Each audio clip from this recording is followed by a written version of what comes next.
चंडीगढ़ हरियाणा के मुख्यमंत्री मनोहर लाल खट्टर ने शुक्रवार को वित्त वर्ष 2024-25 के लिए 1.89 लाख करोड़ रुपए का बजट पेश करते हुए कुछ फसल ऋणों पर ब्याज और जुर्माना माफ करने की घोषणा की।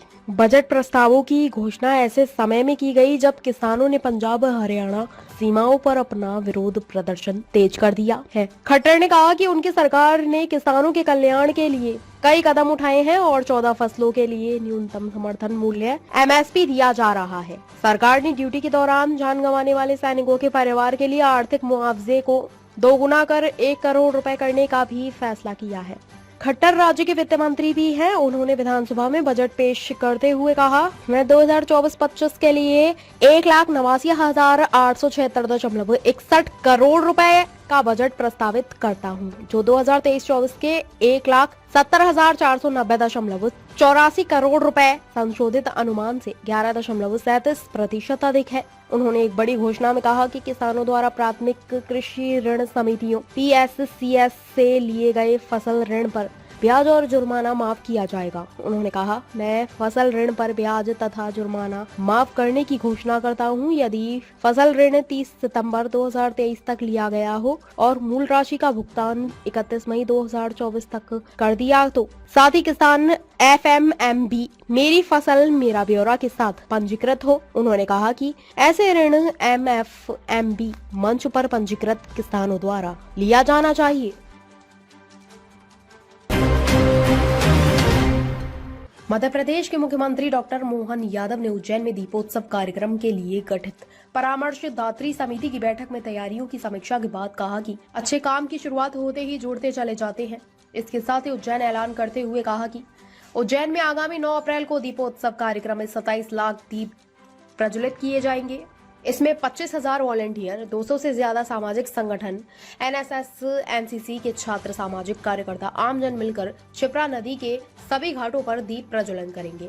CM मोहन यादव ने कहा कि भारतीय संस्कृति में दीप प्रज्वलन की परंपरा है। दीप ज्योति परमात्मा से जोड़ती है। उन्होंने नागरिकों से अपील की कि आगामी 9 अप्रैल को गुड़ी पड़वा एवं उज्जैन गौरव दिवस के अवसर पर शिव ज्योति अमरपण कार्यक्रम में सहभागी बनकर धार्मिक सांस्कृतिक परंपरा को समृद्ध करें। CM मोहन यादव ने उज्जैन के नागरिकों के सहयोग की चर्चा करते हुए कहा कि विक्रमोत्सव 20 वर्ष पहले शुरू किया गया था तो बहुत छोटा स्वरूप था। उज्जैन के नागरिकों के सहयोग से आज भव्य स्वरूप ले लिया है। उन्होंने कहा कि उज्जैन को विक्रमादित्य के रूप में ऐसा राजा मिला जो विपरीत परिस्थितियों को अपने पक्ष में कर लेने का सामर्थ्य रखता था।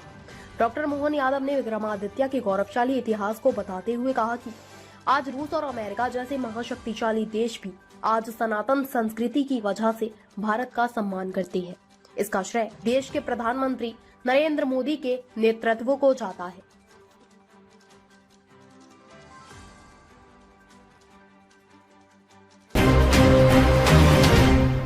लोकसभा चुनाव के मद्देनजर कांग्रेस इंडिया गठबंधन के सहयोगियों के साथ सीट शेयरिंग पर लगातार फैसले ले रही है। इसी के बीच अब महाराष्ट्र की 48 लोकसभा सीटों में से 8 पर जारी गतिरोध पर चर्चा करने के लिए गुरुवार को उद्धव ठाकरे को फोन किया। इन दिनों भारत जोड़ो न्याय यात्रा कर रहे राहुल गांधी ने कथित तौर पर शिवसेना के UBT नेता से 1 घंटे तक बातचीत की थी। सूत्रों का कहना है कि कांग्रेस मुंबई की 6 लोकसभा सीटों में से 3 मुंबई दक्षिण मध्य, मुंबई उत्तर मध्य और मुंबई उत्तर पश्चिम पर चुनाव लड़ना चाहती है। कथित तौर पर उद्धव ठाकरे राज्य में 18 लोकसभा सीटों पर चुनाव लड़ना चाहते हैं, जिनमें मुंबई की 4 सीटें, Mumbai south, Mumbai north west, Mumbai north east और मुंबई साउथ सेंट्रल शामिल है। महाविकास अघाड़ी के तहत उद्धव ठाकरे की शिवसेना, शरद पवार की रांकापा और कांग्रेस के बीच लोकसभा चुनाव के लिए सीटों का गठबंधन पूरी तरह नया है। दरअसल महाविकास अघाड़ी के तहत इन्होंने लोकसभा चुनावों के बाद वैचारिक रूप से बेमेल गठबंधन बनाया था। हालांकि तीनों एक समझौते के तहत 40 सीटों पर राजी दिख रही है, लेकिन 8 सीटों पर बात अटकी हुई है। बता दें कि 2019 के लोकसभा चुनाव में अविभाजित शिवसेना ने 48 में से 22 सीटों पर चुनाव लड़ा था और 18 पर जीत हासिल की थी, जिसमें मुंबई की 3 सीटें शामिल थी।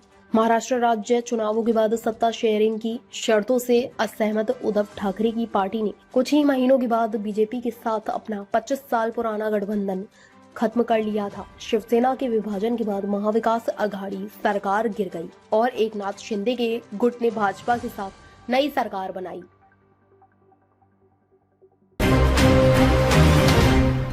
जियो फाइनेंशियल सर्विसेज लिमिटेड JFSL का मार्केट कैप पहली बार 2 लाख करोड़ रुपए की पार हो गया है। आज JFSL के शेयर ने 14.50% की तेजी के साथ 347 का ऑल टाइम हाई बनाया। हालांकि दोपहर 12 बजे अपने हाई से थोड़े नीचे आकर share Bombay stock exchange BSE में 9.62% की तेजी के साथ 332.20 रुपए के स्तर पर कारोबार कर रहा है। इस प्राइस पर कंपनी का मार्केट कैप 2.11 लाख करोड़ है। वहीं रिलायंस इंडस्ट्रीज भी 2,989 करोड़ का ऑल टाइम हाई बनाया है।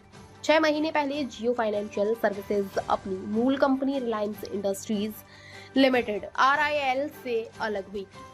21 अगस्त 2024 को बॉम्बे स्टॉक एक्सचेंज BSE पर कंपनी का शेयर 265 पर लिस्ट हुआ था। वहीं नेशनल स्टॉक एक्सचेंज NSE पर शेयर 262 पर लिस्ट हुआ था। जियो फाइनेंशियल का प्लान कंज्यूमर और मर्चेंट लैंडिंग बिजनेस शुरू करने का है।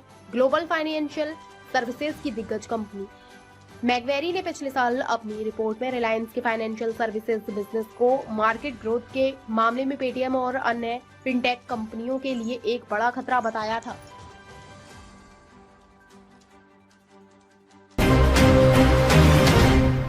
प्रयागराज में ARO परीक्षा में पेपर लीक के विरोध में 10,000 छात्रों ने लोक सेवा आयोग को घेर लिया है। छात्र छात्राओं के हाथ में तख्तियां हैं। इन पर तरह तरह के स्लोगन लिखे हैं, जैसे एक ही नारा एक ही राम।